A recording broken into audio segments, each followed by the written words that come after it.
Lali su imin ka fagselang kalalin ni siya Khoi bun na po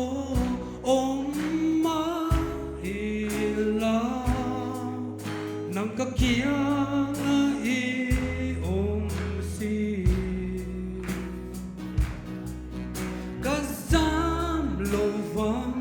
khôi muốn na po sual no lâu om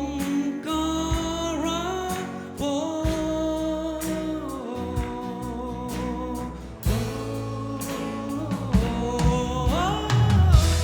ita kanie o isu kalali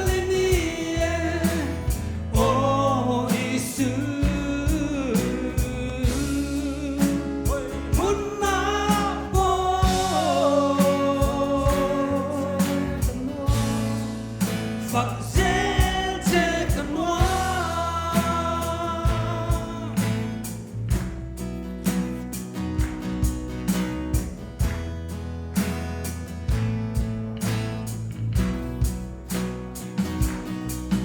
Phật lũ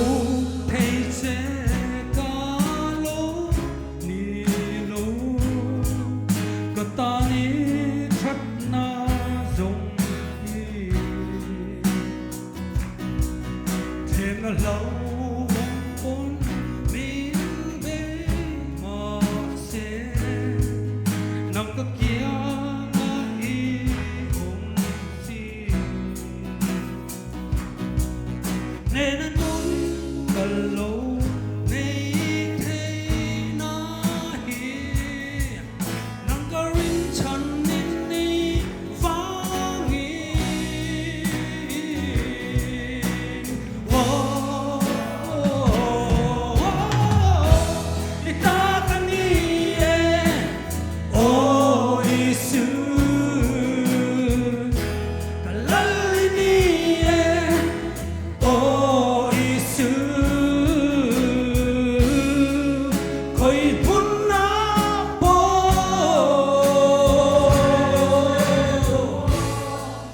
Phật dễ chê cần hoa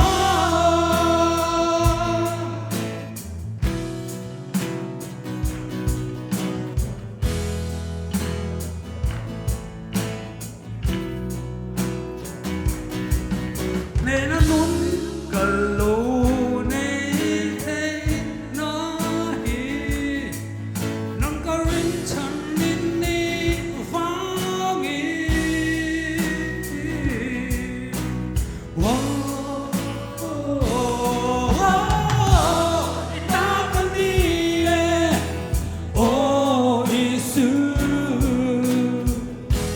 Kalali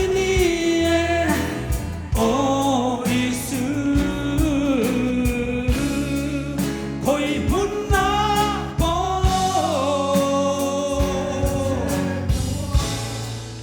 Phật dễ chê cần hoa